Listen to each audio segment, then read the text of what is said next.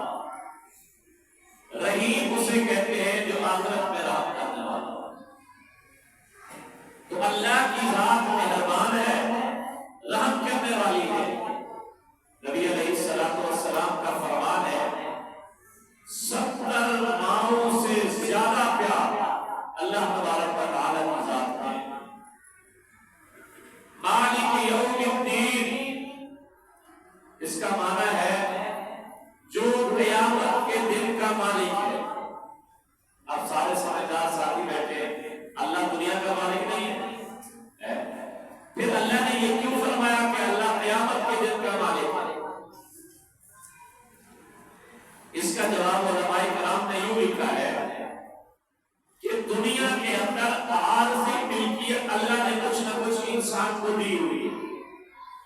میں کہتا ہوں یہ رومال میرا ہے، یہ موٹر سائیکل میرا ہے، یہ زمین میری ہے، یہ مکان میرا ہے. لیکن آخرت میں قیامت والے دن یہ عارضی اور جزوی ملکیت بھی کسی کی نہیں ہوگی. اس وقت ساری کی ساری ملکیت اللہ کی مالک کی ہوگی. اب آگے والے جملے پر غور کریں. ایاک نعبد و ایاک نستعین، اس کا معنی کیا ہے؟ تیری عبادت کرتے ہیں. یہ عربی لغت ہے، حضرات علماء کرام موجود ہیں. نعبد فعل فاعل، پہلے فعل ہوتا ہے، اس کے بعد فاعل ہوتا ہے، اس کے بعد مفعول ہوتا ہے. مثلا میں نے زید کو تھپڑ لگایا، تھپڑ لگانا فعل، میں نے تھپڑ مارا، میں فاعل، جس کو تھپڑ لگا وہ مفعول. عربی لغت کا تقاضا یہ ہے کہ مفعول بعد میں ہوتا ہے. ضربت زیدن، مارا میں نے زید کو. اب زید مفعول ہے تو مفعول بعد میں آئے گا. یہاں ترکیب سمجھنا. ایاک نعبد، نعبد فعل فاعل ہے، ایاک مفعول ہے. یہاں مفعول پہلے ہے. اس کی وجہ کیا ہے؟ علماء کرام لکھتے ہیں جہاں ایک بات میں اثر پیدا کرنا ہو، ایک بات کو کہیں بند کرنا ہو، تو وہاں مفعول پہلے لاتے ہیں، فعل اور فاعل بعد. اب ایاک نعبد میں اصل کیا ہے؟ عام معنی تھا اے اللہ تیری عبادت کرتے ہیں. تو کسی اور کی بھی ہو سکتی تھی. عبادت کسے کہتے ہیں؟ قیام، رکوع اور سجدہ کو. اب یہ اور کے بارے میں بھی احتمال ہو سکتا تھا کہ اس کی عبادت ہو سکتی ہے، لیکن عبادت صرف اللہ پر بند کرنا مقصد تھا. اللہ کا عبادت صرف اللہ کی، اس لیے مفعول پہلے لائے. ایاک نعبد، اے اللہ تیری عبادت کرتے نہیں، صرف تیری عبادت کرتے. اب اس کا معنی یہ ہے صرف تیرے آگے رکوع کرتے ہیں، صرف تیرے آگے قیام کرتے ہیں، صرف تیرے آگے سجدہ کرتے ہیں. نفی ہو گئی. قبر کو بھی سجدہ نہیں کر سکتے، ابے کو بھی سجدہ نہیں کر سکتے، اماں کو بھی سجدہ نہیں کر سکتے، مرشد کو بھی سجدہ نہیں کر سکتے. میرے نبی نے فرمایا اگر میری امت میں کسی انسان کے لیے سجدے کی اجازت ہوتی تو میں بیوی کو حکم کرتا ہوں اپنے شوہر کو سجدہ کرے. لیکن سجدے کی اجازت نہیں ہے. لا یصلح لبشر ان یسجد لبشر، کسی بشر کے لیے جائز نہیں کہ وہ بشر کو سجدہ کرے. یہ معنی بنے گا ایاک نعبد، صرف تیری عبادت کرتے ہیں. آگے والا جملہ کیا ہے؟ ایاک نستعین، صرف تجھ سے مدد مانگتے ہیں. یہ نہیں کہ نماز میں تو کہہ دیا صرف تجھ سے مدد مانگتے ہیں، نماز کے بعد جا کر کہا یا علی مدد، یا رسول مدد، یا غوث مدد. ایاک نستعین، نماز کے اندر اللہ وعدہ لے رہا ہے، مدد صرف اللہ. وَمَن نَّصْرُ إِلَّا مِنْ عِندِ اللَّهِ، مدد صرف اللہ کی طرف سے. اِذَا جَاءَ نَصْرُ اللَّهِ، مدد اللہ کی طرف سے. اللہ تبارک و تعالیٰ نے بدر والوں کو فرمایا، بدر والوں کے بارے میں وَلَقَدْ نَصَرَكُمُ اللَّهُ بِبَدْرٍ وَأَنْتُمْ أَذِلَّةٌ، اے بدر والوں کو کمزور کے خدا نے تمہاری امداد کی. تو مدد صرف اللہ. اب اس میں ایک اور سوال ہے، یہ قرآن بھی اللہ کی کتاب ہے، صرف یہ اللہ کا کلام بھی ہے؟ بولے بھائی قرآن اللہ کی کتاب تو ہے، اللہ کا کلام بھی ہے. اللہ کا کلام کسے کہتے ہیں؟ جس کو اللہ نے بولا ہوگا، جس کو اللہ نے اپنی زبان سے تلفظ کیا اس کو کلام کہتے ہیں. جو بات میں کہہ رہا ہوں یہ میری کلام ہے. قرآن اللہ کا کلام ہے.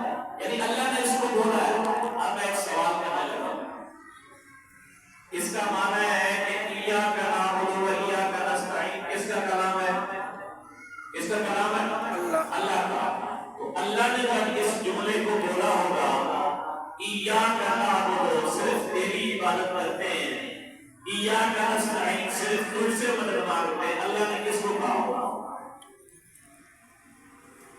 سوال بنتا ہے جب قرآن اللہ کی کتاب ہے، اللہ کا کلام بھی ہے، اللہ نے جب کہا ہوگا، ہم تو کہتے ہیں ایاک نعبد و ایاک نستعین، اللہ کو کہہ رہے ہیں، اللہ نے کس کو کہا ہوگا کہ میں تیری مدد کرتا ہوں، تجھ سے مدد مانگتا ہوں؟ تو اس کا یہ ایک بہت بڑا اعتراض ہے قرآن کے منکرین کا قرآن۔ اس کا جواب سمجھیں، اس کا جواب یہ ہے، اس کی ایک بطور مثال تشریح ہوئی۔ ایک بچہ اسکول جاتا ہے، اس ہیڈ ماسٹر بچے کو بلاتا ہے کہ بیٹا جب آپ نے چھٹی کرنی ہو، کوئی مجبوری ہو، تو تم نے درخواست لکھنی ہے۔ درخواست کس طرح لکھنی ہے؟ کاغذ قلم لے آؤ، میں تمہیں سمجھاتا ہوں۔ اب بچہ کاغذ قلم لے آیا، ہیڈ ماسٹر درخواست لکھ رہا ہے، خدمت جناب ہیڈ ماسٹر صاحب، لکھ بھی خود رہا ہے، خود کس کو لکھ رہا ہے؟ اپنے آپ کو۔ کیوں؟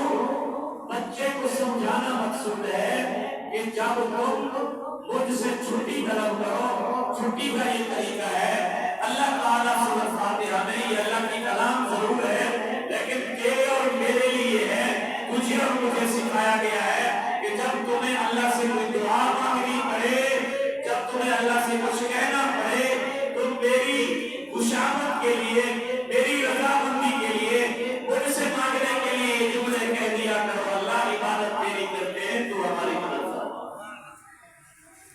ایاک نعبد و ایاک نستعین۔ آگے والا جملہ کیا ہے؟ اہدنا الصراط المستقیم۔ اے اللہ، اس کا معنی کیا ہے؟ اے اللہ ہمیں سیدھا راستہ دکھا۔ یہ ہم نماز کے اندر پڑھ رہے ہوتے ہیں، تو جس آدمی نے نماز گھر چھوڑا، دکان چھوڑی، وضو کیا، مسجد میں آیا، نماز پڑھ رہا ہے، اب وہ کیا دعا مانگے گا؟ مجھے سیدھا راستہ دکھا۔ سیدھا راستہ تو اس نے دیکھ لیا ہے، سیدھا راستہ دیکھا ہے تو خدا کے گھر میں آیا ہے۔ تو صرف اس کا معنی یہ نہیں ہے کہ مجھے سیدھا راستہ دکھا۔ اہدنا الصراط المستقیم کا معنی ہے اے اللہ سیدھا راستہ دکھا بھی صحیح اور اس پر ہمیشہ چلا بھی صحیح۔ آج تو مجھے سیدھا راستہ دکھا کے یہاں مسجد میں لایا ہے، یہ نہ ہو کہ کل کو میں مسجد کو چھوڑ دوں۔ الہی پوری زندگی مجھے صراط مستقیم پر چلائے رہا ہے۔ اہدنا الصراط المستقیم۔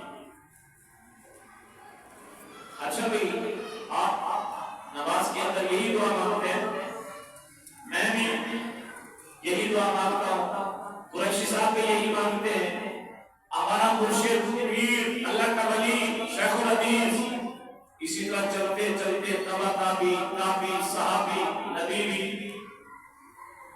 یہی دعا مانگتے ہیں، اہدنا الصراط المستقیم۔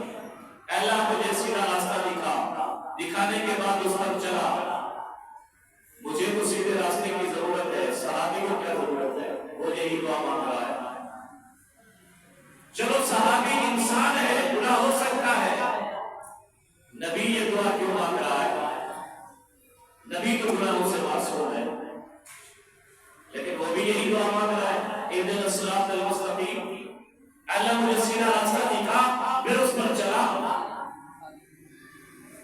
تو علماء کرام نے لکھا ہے ہدایت کے مختلف درجے، ایک درجہ وہ ہے جس پر میں پہنچ گیا ہوں، ایک درجہ مجھ سے اوپر کا ہے، میں اوپر والا مانگ رہا ہوں۔ چلتے چلتے ایک درجہ وہ ہے جو صحابی تک پہنچا دیتا ہے، ایک درجہ وہ ہے جو نبوت تک پہنچا دیتا ہے۔ ہدایت کا ایسا اعلیٰ درجہ بھی ہے جس کی نبوت طلب کر رہی ہے، جو نبوت مانگ رہی ہے اللہ سے، اے اللہ تو نے مجھے انسانوں میں سب سے اونچا درجہ ہدایت کا عطا فرمایا ہے، جو اس سے اونچا درجہ ہدایت کا ہے وہ مجھ محمد کو اور مجھے عطا فرما۔ تو ہدایت کے درجات ہیں، اس لیے نبی بھی یہی دعا کر رہا ہے، اہدنا الصراط المستقیم۔ صراط مستقیم کسے کہتے ہیں؟ اب آگے اللہ نے صراط مستقیم کی تشریح فرمائی، صراط الذین انعمت علیہم، ان لوگوں کا راستہ سیدھا ہے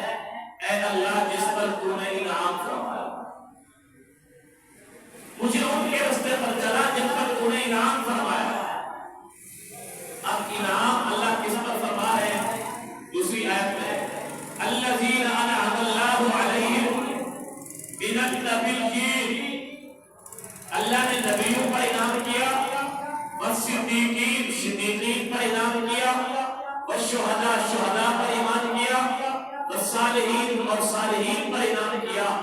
دعا مانگ رہے ہیں اللہ مجھے صراط مستقیم پر چلا۔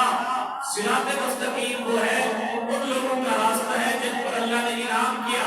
اللہ نے انعام نبیوں پر، صدیقین پر، شہداء پر، صالحین پر کیا ہے۔ گویا نمازی یہ دعا مانگ رہا ہے، اے اللہ مجھے نبیوں کے راستے پر چلا، صدیقین کے راستے پر چلا، شہداء کے راستے پر چلا، صالحین کے راستے پر چلا۔ یہی صراط مستقیم ہے۔ اچھا ایک سوال ہے، اللہ پاک یوں تو فرما سکتے تھے صراط المستقیم، صراط الذین انعمت علیہم نہ کہتے ہیں، بلکہ فرما دیتے ہیں صراط المستقیم، صراط الرسول، کہ رسول کا راستہ سیدھا ہے وہی لوگ۔ اللہ صراط مستقیم کی تشریح صراط القرآن سے بھی فرما سکتے تھے کہ قرآن تمہارے پاس موجود ہے، یہی سیدھا راستہ ہے، خود اس کو پڑھو اور بھی ہوگی۔ قرآن نازل ہو رہا تھا، صحابہ کرام کی زبان کے بارے کہ صراط القرآن، قرآن کا راستہ سیدھا ہے، خود پڑھو سن لو۔ صراط الرسول، رسول کا راستہ سیدھا ہے، خود پڑھو سن لو۔ حالانکہ اللہ نے ایسا نہیں فرمایا، فرمایا سیدھا راستہ تلاش کرنا چاہتے ہو، صراط مستقیم تلاش کرنا چاہتے ہو، ان لوگوں کا راستہ تلاش کرو جن پر میں نے انعام کیا۔ میں نے انعام کیا نبیوں پر، صدیقین پر، شہداء پر، صالحین پر۔ گویا ڈائریکٹ اللہ پاک نے ہمیں قرآن کے حوالے بھی نہیں کیا، ڈائریکٹ اللہ پاک نے ہمیں حدیث اور رسول کے حوالے بھی نہیں کیا۔ کیوں؟ اللہ کی بات رسول سمجھ سکتا ہے، رسول کی بات صحابہ سمجھ سکتے ہیں، صحابہ ہمیں سمجھائیں گے، اس لیے اللہ نے ہمیں ان بندوں کے حوالے کیا ہے جن بندوں سے ہم قرآن سیکھیں گے۔ اللہ نے ان بندوں کے حوالے ہمیں کیا ہے جن بندوں سے ہم محمد مصطفیٰ کا فرمان سیکھیں گے۔ آج ہم کچھ لوگوں کو دیکھتے ہیں بخاری ہاتھ میں ہے، اردو پڑھنا ٹھیک نہیں آتی، بخاری ہاتھ میں ہے، ابو داؤد ہاتھ میں، لوگوں کو مشورے دے رہتے ہیں، عربی کتابیں ہیں، اردو چھپی ہوئی ہیں، خود پڑھو خود سمجھو۔ اور بھائی ڈاکٹری کی کتاب بھی تو اردو میں چھپی ہوئی ہے، تو کیا مطلب میں کلینک لگا لوں اور اردو والی کتاب ڈاکٹری کے سامنے رکھوں اور کوئی آدمی آئے تھرما میٹر لگا کر اس کا بخار چیک کروں اور ادھر کتاب دیکھوں کہ اس کو کون سا انجیکشن لگ رہا ہے، کون سی گولی اس کو لینی ہے، کون سی سیرپ لینی ہے، پھر وہ سیرپ اس کو حکومت بھی مجھے گرفتار کر لے گی اور میں مجھے بھی معلومات صف تجھے نہیں آتی، نمک تجھے نہیں آتی، ناصر منصور کا علم تجھے نہیں ہے۔ حضرت علی مسجد نبوی میں گئے، ایک آدمی نفس دے رہا ہے، آپ نے ایک آدمی کو بلایا، کس کو بلا لاؤ؟ وہ آیا، پوچھا ناصر منصور کا علم جانتے ہو؟ کہا نہیں۔ علم لغت جانتے ہو؟ کہا نہیں۔ شان نزول جانتے ہو ہر آیت کا؟ کہا نہیں۔ فرمایا آئندہ میں تجھے اس مسجد میں نہ دیکھوں، تیری شکل یہاں نظر نہیں آنی چاہیے۔ آج جو بھی پروفیسر ہوتا ہے ترجیح بغیر استاد کے ترجیح کوئی نہیں مانتا، نہ بنتا ہے، لیکن مولوی منبر پر ہر گاڑی پر بیٹھ رہا ہے، غامدی بیٹھ رہا ہے، انجینئر مرزا بیٹھ رہا ہے، پروفیسر بیٹھ رہا ہے، ڈاکٹر بیٹھ رہا ہے، وہ نہیں سکھا۔ ہم انجینئر کی کرسی پر نہیں بیٹھ سکتے، ہم پروفیسر کی کرسی پر نہیں بیٹھ سکتے، تو پروفیسر ہماری کرسی پر کیوں بیٹھے؟ اس کے لیے بھی تو لغت کا علم حاصل کرنا چاہیے، شان نزول کا علم حاصل کرنا چاہیے، تفسیر کا علم حاصل کرنا چاہیے، حدیث کا علم حاصل کرنا چاہیے، اب اس ممبر پر آئے۔ علامہ اقبال نے کہا تھا کورس کو لفظ ہی سکھاتے ہیں، کیا کی کتابیں رکھ لے، کورس کو لفظ ہی سکھاتے ہیں مگر آدمی بناتے ہیں۔ اگر تم نے انسان بننا ہے، آدمی بننا ہے، تو کسی عالم ادیب کے پاس جاؤ، کسی انسان کے پاس جاؤ۔ کورس کو رکھنے سے تم انسان نہیں بن سکو گے جب تک کسی پڑھنے والے کے پاس، کسی عالم کے پاس نہیں جاؤ۔ صراط الذین انعمت علیہم، پہلے توحید تھی، اہدنا الصراط المستقیم سے تقلید ہے. تقلید تو اسی کو کہتے ہیں. تقلید کا معنی یہ تو نہیں ہے کہ امام یا عالم کوئی دین اپنی طرف سے بناتا ہے. تقلید کا معنی یہ ہے کہ قرآن اور حدیث پر عمل کرنا کسی عالم کی رہنمائی میں، اس کو تقلید کرتے ہیں. مثلا یہ موٹر لگی ہوئی ہے، موٹر پانی بناتی ہے یا چھپا ہوا پانی ظاہر کرتی ہے؟ بتاؤ بھی. چھپا ہوا پانی ظاہر کرتی ہے، بناتی نہیں ہے. القیاس مظہر لا مثبت. امام جو اجتہاد کرتا ہے، قیاس کرتا ہے، فقہ والے مسائل بتاتے ہیں، ان مسائل بناتے نہیں ہیں. امام کوئی اپنی طرف سے مسئلہ کرتا نہیں ہے، وہ قرآن اور سنت میں چھپے ہوئے مسئلے ظاہر کر کے ہمیں دیتا ہے. آج دنیا جب تم حنفی ہو، محمدی نہیں ہو. گویا کہ حنفی ہونا ایک ایسا جرم ہے، گویا تم نے قرآن و حدیث کے مقابلے میں امام ابو حنیفہ نے جو اپنا دین بتایا. مثلا ایک آدمی میرے پاس آیا، کہتے ہیں امام ابو حنیفہ کو قرآن کے خلاف کرتا ہے. میں نے کہا کہاں مثال دے؟ کہتا ہے قرآن میں ہے والوالدات یرضعن اولادہن حولین کاملین. توجہ ہے میری بات پر کہ مائیں اپنے بچوں کو 2 سال مکمل دودھ پلائیں. کتنے سال؟ قرآن کہہ رہا ہے. آگے اس نے پھر کہا امام ابو حنیفہ کہہ رہے ہیں کہ 2.5 سال دودھ پلائیں. دیکھو قرآن کچھ کہتا ہے، امام کچھ کہتا ہے. تم امام کی مانتے ہو، حنفی ہو، قرآن کو چھوڑ دیتے ہو. میں نے کہا پہلے تو اپنی اصلاح کر. امام ابو حنیفہ کا مفتاح جو قول ہے، جس کا فتویٰ ہے، وہ بھی 2 سال کا. فقہ حنفی کا مفتاح قول 2 سال کا. اور نمبر 2 امام ابو حنیفہ کا جو ایک قول 2.5 سال کا ہے. امام ابو حنیفہ سے بھی پوچھا کہ آپ کی دلیل کیا ہے. ایک طرف قرآن، ایک طرف امام ابو حنیفہ کا قول پیش کر دیا، لیکن امام ابو حنیفہ کی دلیل تو ان سے پوچھنا. کہتے کیا دلیل ہے؟ میں نے کہا قرآن. کہتے کون سی آیت؟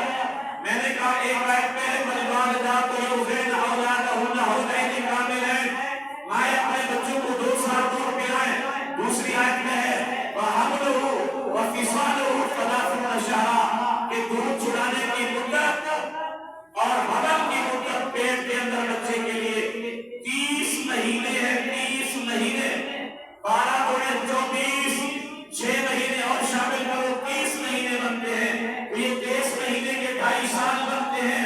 تجھے چاہیے تھا تو قرآن کی آیت کا مقابلہ قرآن کی آیت سے کرتا، پھر ہمیں مطلب بتاتا کہ اس آیت کا مطلب یہ ہے، اس آیت کا مطلب یہ ہے. تم نے خیانت اور دھوکہ دہی یہ کی. ایک طرف قرآن پیش کر دیا، دوسری طرف امام ابو حنیفہ کا قول پیش کر دیا. حالانکہ امام ابو حنیفہ کا قول بھی مدلل ہے قرآن کی آیت سے. تو اس طرح یہ دھوکہ دے کر فلاں امام نے فلاں جگہ پر قرآن و حدیث کے خلاف کیا. کوئی مسئلہ بھی امام ابو حنیفہ کا قرآن و حدیث کے خلاف کیا، کوئی ایک مسئلہ. اہدنا الصراط المستقیم. اللہ ڈائریکٹ قرآن کے حوالے کرتے، ڈائریکٹ سنت کے حوالے کرتے نہیں.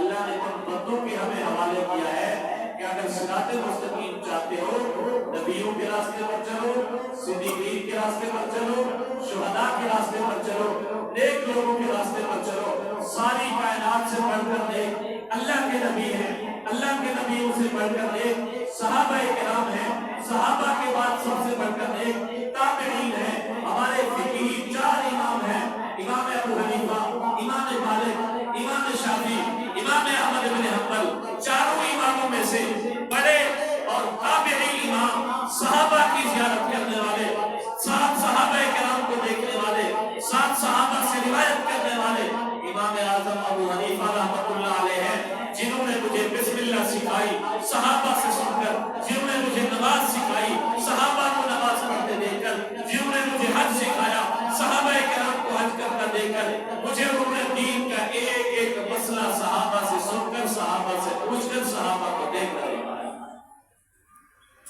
اس لیے ہم امام حنیفہ کی تقلید کرتے ہیں.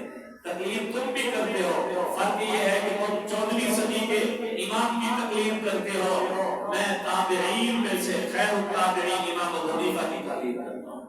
تکلیف کا مقصد قرآن و حدیث کے مقابلے میں اپنا مسئلہ بنانا نہیں، بلکہ قرآن و حدیث کو امام کی رہنمائی میں سمجھنے کا نام۔ یہ تو ہو گیا سورۃ فاتحہ کا ترجمہ اور خلاصہ۔ ایک دوسرا اس میں مسئلہ آتا ہے کہ یہ سورۃ فاتحہ کو سورۃ الصلاۃ بھی کہا گیا ہے۔ قسمت الصلاۃ بینی و بین عبدی، تو کیا امام کے پیچھے مقتدی بھی فاتحہ پڑھے گا یا نہیں پڑھے گا؟ اور اہل السنت والجماعت، حنفی، دیوبندی، بریلوی، ان کا مسئلہ یہ ہے کہ امام کے پیچھے مقتدی فاتحہ سمیت قرآن کی کوئی صورت نہیں پڑھے گا، کوئی صورت نہ مزمل۔ اس لیے تمام محدثین نے جتنے بھی باب پڑھے، آپ بخاری شریف اٹھا ہوگا، اس نے کہیں یہ باب نہیں مانا کہ امام کے پیچھے فاتحہ پڑھنی چاہیے یا نہیں پڑھنی چاہیے۔ باب القراءۃ کا فرمان ہے، ترک القراءۃ کا فرمان ہے، یا وجوب القراءۃ کا فرمان ہے۔ قراءت میں فاتحہ بھی ہے اور دوسری صورت بھی ہے۔ اب مقتدی اب کہتے ہیں فاتحہ امام کے پیچھے نہیں پڑھے گا، دوسری صورت بھی نہیں پڑھے گا، دلیل کیا ہے؟ کچھ لوگ کہتے ہیں کہ جی حنفیوں کے پاس کیا دلیل؟ دلیل تو اہل حدیثوں کے پاس ہے، حدیث ہے، قرآن ہے، اتنی حدیثیں۔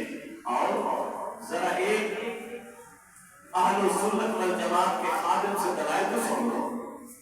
پہلی دلیل قرآن کا ہے، اذا قرئ القرآن فاستمعوا له وانصتوا لعلكم ترحمون۔ امام احمد بن حنبل فتاوی ابن تیمیہ میں فرماتے ہیں، اجمع الناس على انها نزلت في الصلاة المكتوبة، تمام امت کا اس پر اتفاق ہے کہ یہ آیت فرضی نماز کے بارے میں نازل ہوئی۔ حضرت عبداللہ بن عباس، عبداللہ ابن عمر، عبداللہ ابن مغفل، عبداللہ ابن مسعود، یہ چاروں حضرات کہتے ہیں کہ یہ آیت فرضی نماز کے بارے میں نازل ہوئی۔ اب فرضی نمازیں دو قسم کی ہیں، نمبر ایک ظہر اور عصر، نمبر دو فجر، مغرب اور عشاء۔ فجر، مغرب، عشاء میں امام بلند آواز سے پڑھتا ہے، اور ظہر اور عصر میں امام آہستہ آواز سے پڑھتا ہے۔ دو قسم کی نماز ہے۔ اب ذرا آیت کا ترجمہ سننا، آپ کا مسئلہ اور سمجھ ہے۔ اذا قرئ القرآن، جب امام قرآن پڑھے، کیونکہ یہ فرضی نماز کے بارے میں نازل ہوا، مانا بھی اسی طرح ہوگا۔ جب امام قرآن پڑھے، فاستمعوا له، پہلا حکم، پہلا امر کہ سنو۔ اب آپ سن رہے ہیں، میں بول رہا ہوں، آپ چپ بیٹھے ہیں تو سن رہے ہیں، لیکن اللہ نے دوسرا حکم دیا، وَأَنصِتُوا، اور چپ رہو۔ یہ کیوں نہیں؟ سنتا تو وہی ہے جو چپ رہتا ہے، جو بولتا رہتا ہے وہ تو نہیں سن سکتا، لیکن اللہ نے حکم دو دیے۔ جب امام قرآن پڑھے، فاستمعوا له، نمبر ایک سنو، وَأَنصِتُوا، اور خاموش رہو۔ نمازیں دو قسم کی ہیں، ایک وہ نماز جس میں امام بلند آواز سے پڑھ رہا ہے، ایک وہ نماز جس میں امام آہستہ پڑھ رہا ہے۔ اللہ نے حکم بھی دو دیے، فاستمعوا له، جہاں امام کی آواز آپ کے پاس آ رہی ہے اس کو سنو، اگر امام کی آواز نہیں آ رہی تو دور کھڑے ہوئے ہو، یا تیسری اور چوتھی رکعت ہے، یا ظہر اور عصر کے فرض ہیں، تم تک آواز نہیں آ رہی، پھر بھی تمہیں پڑھنے کی اجازت نہیں، وَأَنصِتُوا، تم نے خاموش رہنا ہے۔ یہ دو نمازیں کی دو قسم کی۔ پہلی دلیل قرآن کا ہے، دوسری دلیل آپ سے بخاری اٹھاؤ، حضرت ابو ہریرہ کی حدیث، نبی علیہ السلام نے فرمایا، اذا قال الامام غیر المغضوب علیہم ولا الضالین، جب امام غیر المغضوب علیہم ولا الضالین ہے، یہ غیر المغضوب علیہم ولا الضالین سورۃ مزمل ہے، کون سی ہے سورۃ الفاتحہ ہے۔ اللہ کے نبی کیا فرما رہے ہیں، یہ کون پڑھے گا؟ امام۔ اذا قال الامام غیر المغضوب علیہم ولا الضالین فقولوا آمین۔ امام غیر المغضوب علیہم ولا الضالین پڑھے، مقتدی کو آمین کہنا۔ اگر امام نے بھی فاتحہ پڑھنی ہوتی، مقتدی نے بھی فاتحہ پڑھنی ہوتی، دونوں پر لازمی ہوتی۔ اللہ کے نبی یوں فرماتے، اذا قولوا، جب تم سب فاتحہ پڑھ لو پھر آمین کہو، لیکن اللہ کے نبی نے تقسیم کر دی، اذا قال الامام غیر المغضوب علیہم ولا الضالین، امام فاتحہ پڑھے، مقتدی کو آمین کہو۔ ایک صحابی آتے ہیں، ابو بکر ان کا نام ہے، نماز ہو رہی ہے، رکوع کے اندر صحابہ گئے ہوئے، جوتی اتاری، فوراً اب جماعت اندر ہو رہی تھی، انہوں نے اللہ اکبر کہہ کر ہاتھ باندھ کر رکوع کر دیا اور آہستہ 2-4 قدم چل کر سب میں شامل ہو گئے۔ حضرت ابو بکر بخاری شریف کی حدیث ہے، اب بتاؤ جو رکوع کے اندر شامل ہوا ہے اس نے فاتحہ پڑھی ہوگی؟ نہیں۔ نماز سے فارغ ہوئے، نبی علیہ السلام کو بتایا گیا ایک آدمی اس طرح جماعت میں شامل ہوا ہے رکوع میں، اگر آج کا کوئی ہوتا کہتا تو نے تو فاتحہ نہیں پڑھی، امام کے پیچھے تیری رکعت ہی نہیں ہوئی۔ لیکن نبی علیہ السلام نے فرمایا زادک اللہ حرصا ولا تعد، اللہ تیرے اس حرص کو شوق میں اور اضافہ کرے کہ تیرا یہ جو حرص تھا کہ میں جماعت کے اندر شامل ہو جاؤں، مجھ سے یہ رکعت نہ چھوٹے، اللہ تیرے اس حرص میں اور اضافہ کرے۔ ولا تعد، تیری نماز ہو گئی اب اس کو نہ دہرا، تیری نماز ہو گئی۔ اللہ کے نبی فرمایا نماز ہو گئی بغیر فاتحہ پڑھے، تم کہتے ہو کہ یہ جو فاتحہ نہ پڑھے اس کی نماز نہیں ہوتی، ایسا نہیں ہے۔ اس کے بعد تیسری دلیل، حضور علیہ السلام کی آخری دنوں کی نماز ہے۔ حضرت ابن عباس روایت کرتے ہیں کہ نبی علیہ السلام نے بلایا، فرمایا مروا ابا بکر فلیصلی بالناس، ابو بکر کو کہو کہ وہ لوگوں کو نماز پڑھائے۔ ابو بکر آئے، مصلی پر نماز پڑھنا شروع کر دی، حضور پیچھے سے آئے، صحابہ کرام نے سبحان اللہ کہا، حضرت ابو بکر پیچھے ہٹ گئے، نبی علیہ السلام نے فرمایا ٹھہر جا، ابو بکر وہیں ٹھہرے، حضور مصلی پر آ کر بیٹھ گئے، اللہ اکبر کہہ کر نماز شروع کر دی، کیونکہ بیمار تھے، آواز پست تھی، نبی کی آواز سن کر ابو بکر تکبیر کہتے، ابو بکر کی تکبیر کی ابتدا صحابہ کرتے۔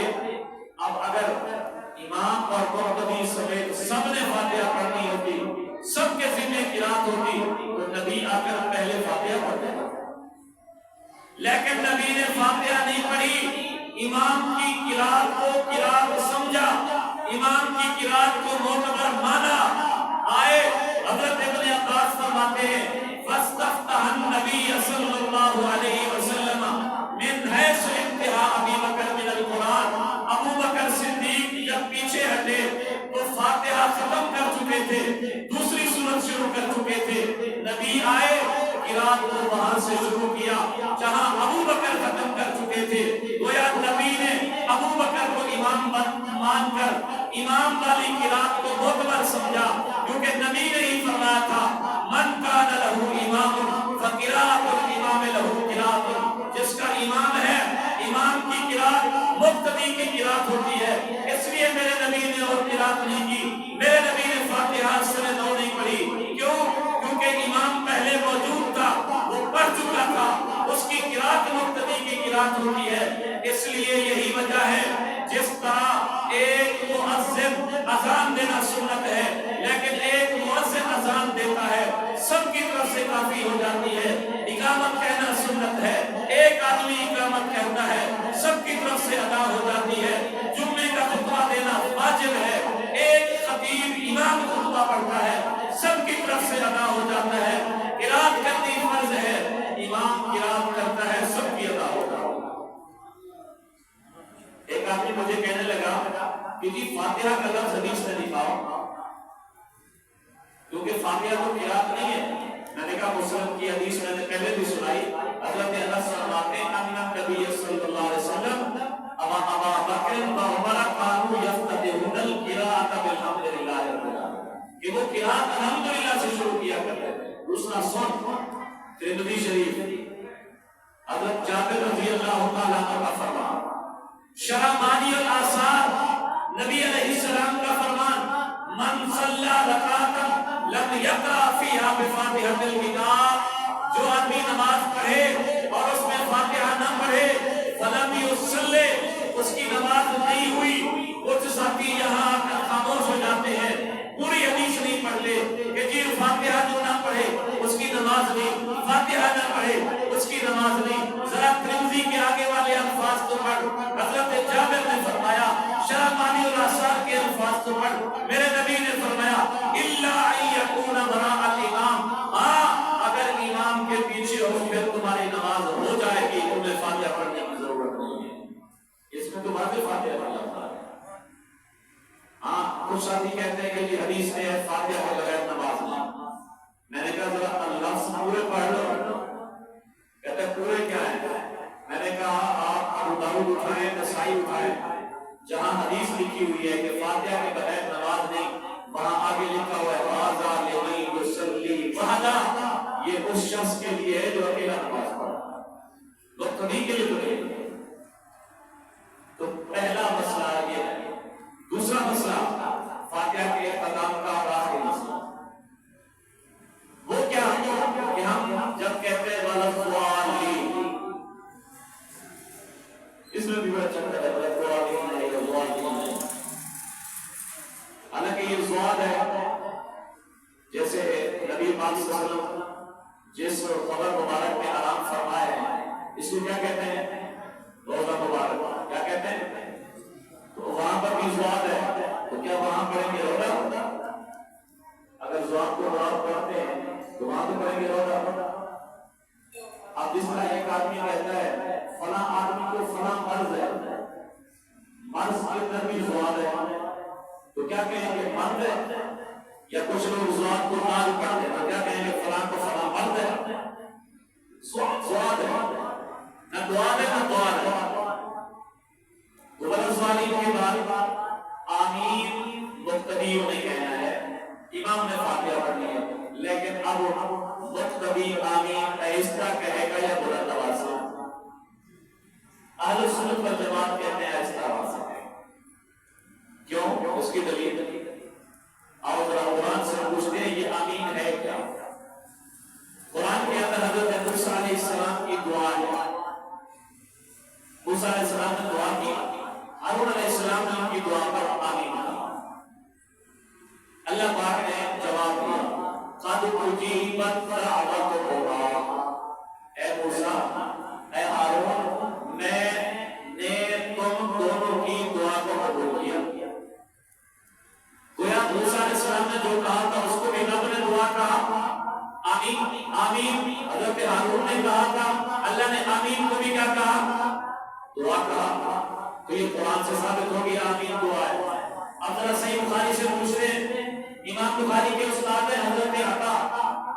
امام بخاری کہتے ہیں قال عطا آمین دعا، کہ میرے استاد حضرت عطا کہا کرتے تھے آمین دعا ہے. اب قرآن سے بھی معلوم ہوا آمین دعا، بخاری سے بھی معلوم ہوا آمین دعا. اب دعا آہستہ مانگنی چاہیے یا بلند آواز سے؟ یہ قرآن سے پوچھتے ہیں. قرآن کہتا ہے ادعوا ربکم تضرعا وخفیا، اللہ سے دعا مانگو عاجزی کے ساتھ اور خفیہ آہستہ طریقے سے. آمین دعا یہ بھی قرآن سے، آمین دعا یہ بھی بخاری سے. دعا کے بارے میں آہستہ مانگنے کا حکم قرآن میں ہے. قرآن کے مقابلے میں جتنی بھی روایات آ جائیں قابل حجت نہیں. ہم تو قرآن و سنت والے ہیں. جب قرآن و سنت میں آ گیا کہ دعا آہستہ مانگو تو تعلیم بھی دعا ہے، اس لیے ہم نماز کے اندر بھی آمین آہستہ کہتے ہیں. ترمذی شریف اٹھائے بلکہ ابو داؤد کے اندر حضرت عمران بن حسین کہتے ہیں نبی علیہ السلام نماز کی قرات میں 2 مرتبہ چھوڑتے ہیں، 2 مرتبہ سجدہ کرتے ہیں. پہلا سجدہ ثنا کے لیے، سبحان اللہ پڑھنے کے لیے. دوسرا سجدہ کہتے ہیں چپ رہنا. دوسرا سجدہ اذا فرغ من القراءۃ، جب آپ قرات سے فارغ ہوتے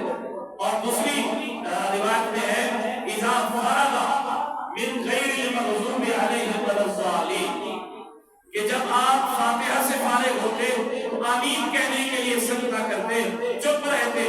ابو داؤد کی حدیث سے معلوم ہوا کہ آمین حضور علیہ السلام آہستہ کہتے تھے۔ ترمذی شریف اٹھائے، پہلی حدیث آمین اونچی کہنے کی، اس کے بعد دوسری حدیث حضرت وائل بن حجر کی، اس کے اندر لفظ ہے خفض بہا صوتہ، کہ آپ نے آمین کہا اور اپنی آواز کو نیچا کر دیا، پست کر دیا۔ جن حدیثوں میں